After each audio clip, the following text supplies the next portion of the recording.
Good morning and welcome to our Heidelberg Catechism devotionals. I am Pastor Jason Van Bemmel from Forest Hill Presbyterian Church. Welcome as we are working our way through the Apostles' Creed section of the Heidelberg Catechism. We've come today to begin to speak about the church. And so question 54 is focused on the church. Let's pray and ask the Lord's help as we look to him today. Father, we thank you so much that you have established your church, that you love your church, and that you teach us about your church from your word. We pray that you would be our teacher and guide as we look at the Heidelberg Catechism and as we look at Scripture today. Lead us in truth and shape our hearts with your love. We pray in Jesus' name. Amen. All right, Heidelberg Catechism.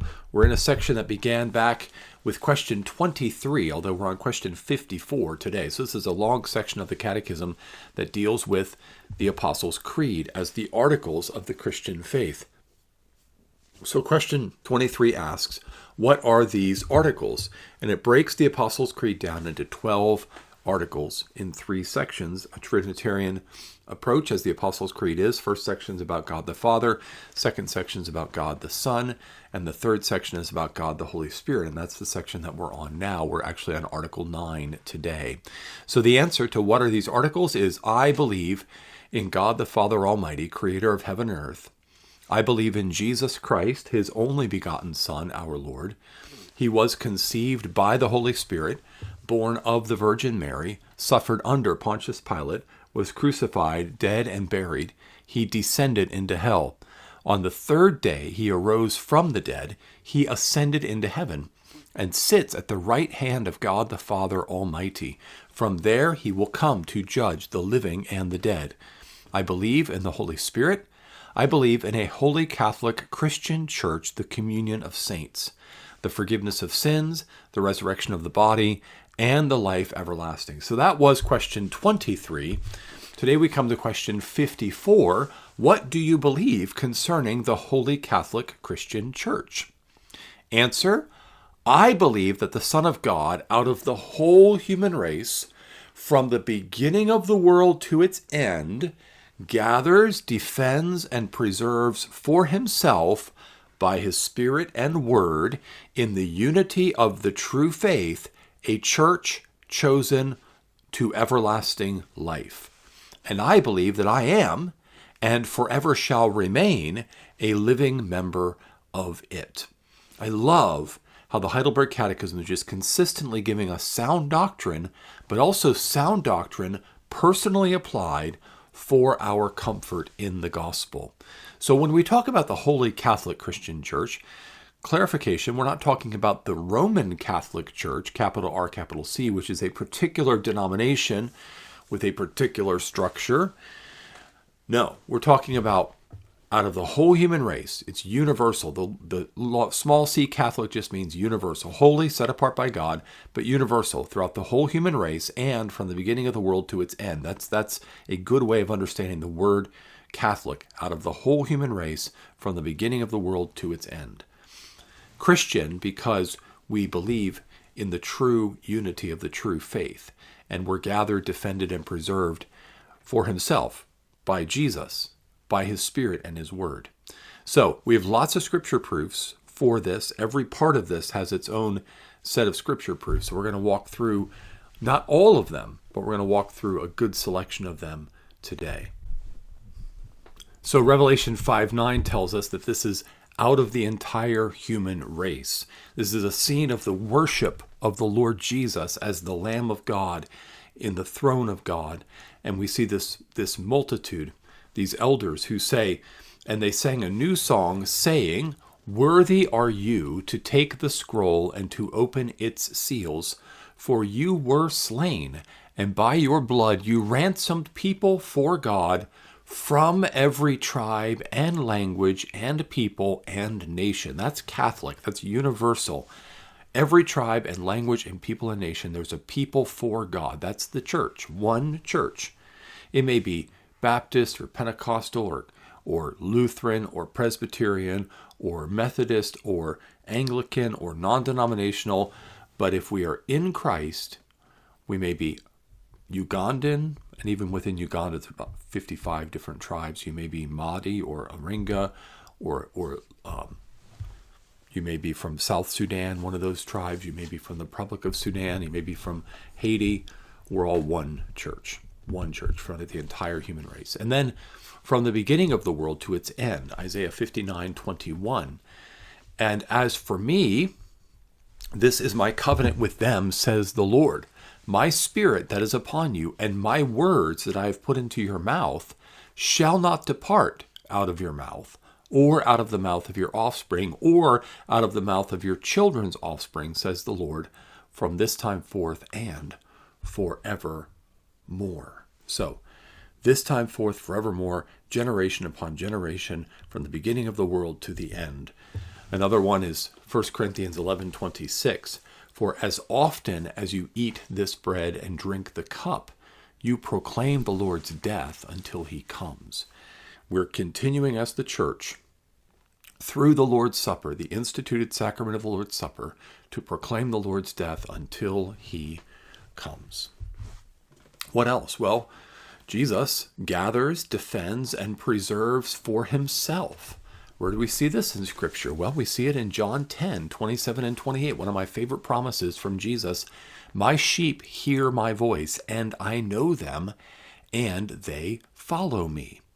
I give them eternal life, and they will never perish, and no one will snatch them out of my hand. How does he gather us? He gathers us through his Spirit and his Word. Romans 10:14 and 17 tells us, how will they call upon him in whom they have not believed? And how are they to believe in him of whom they have never heard? And how are they to hear without someone preaching? So faith comes from hearing, and hearing through the word of Christ. That is how he gathers, defends, and protects. So he says, my sheep hear my voice. How do we hear his voice?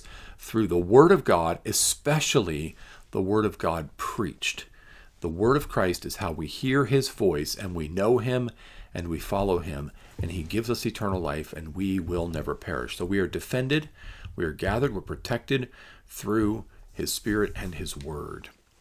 Again, through his Spirit and his word, Isaiah 59:21 that we already looked at in the context of forever, but it is, my Spirit that is upon you, and my words that I have put in your mouth shall not depart from out of your mouth, or out of the mouth of your offspring, or out of the mouth of your children's offspring. So it's the Spirit and the word that is from this time forth and forevermore.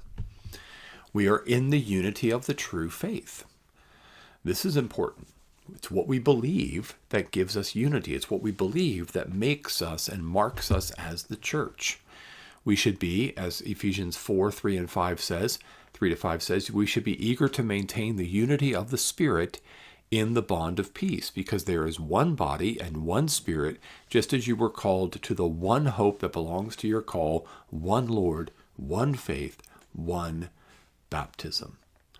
There's here actually a sevenfold unity in the one Holy Spirit, and it's our faith, the body of Christ, the Holy Spirit, the hope of our call, the Lord, the faith, the baptism, all by the Holy Spirit gives us our unity.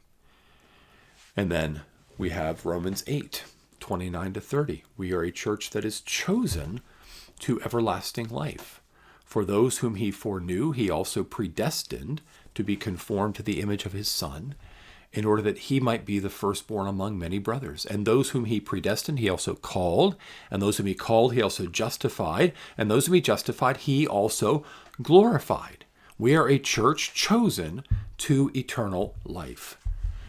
And I believe that I am and forever shall remain a living member of it, because Romans 8 ends that says, for I am sure that neither death, nor life, nor angels, nor rulers, nor things present, nor things to come, nor powers, nor height, nor depth, nor anything else in all creation will be able to separate us from the love of God in Christ Jesus our Lord. So we are, and we remain forever, living members of this eternally secure church of Jesus Christ.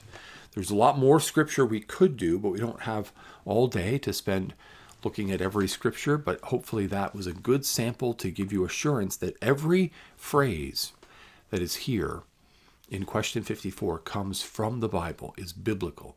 The Heidelberg Catechism brings us gospel comfort not because the authors of the Heidelberg Catechism were great geniuses, but because they mined the wonderful treasures of Scripture and gave them to us in this question and answer form.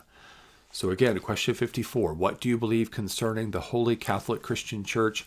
I believe that the Son of God, that is the Lord Jesus Christ, out of the whole human race, from the beginning of the world to its end, gathers, defends, and preserves for himself by his Spirit and his Word. So how does he gather us? By his Spirit and his Word. How does he defend us? By his Spirit and his Word. How does he preserve us? By his Spirit and his Word. It's never by human means. We don't wage warfare as the world does. We wage warfare against our enemy, Satan, by the Spirit and the Word. And we are in the unity of the true faith. And we are a church chosen to eternal life. And I believe that I am and forever shall remain a living member of it. I hope that you know that that's true of you. I hope that you have that assurance by faith in Jesus Christ. Let's pray. Oh, Heavenly Father, oh, gracious God, please grow us in our love for your church, our appreciation of the work that you are doing in and through your church, our commitment to your church, just as you, Lord Jesus, are committed to us. May we be committed to you and to your people that you've called us to have fellowship with and to live life with. Father, grow us, we pray. In Jesus' name, amen. Amen. We're going to respond now to all that we've heard about the church by singing a wonderful hymn of the church. We've sung it earlier in this devotional series, but it's the church's one foundation is Jesus Christ, her Lord.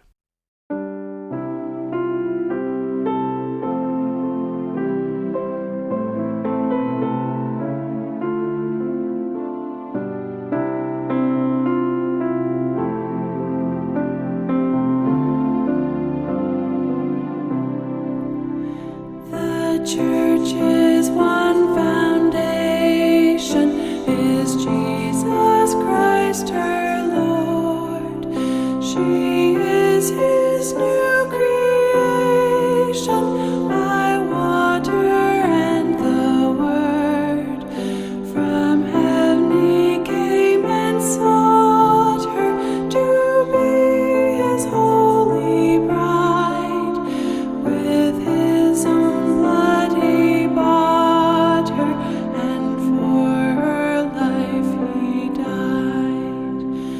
Elect from every nation, yet one o'er all the earth, her charter of salvation, one Lord, one faith, one birth, one holy name she blesses, partakes one holy food, and to one hope she presses, with every grace endued. Though with a scornful wonder this world sees her oppressed by scarce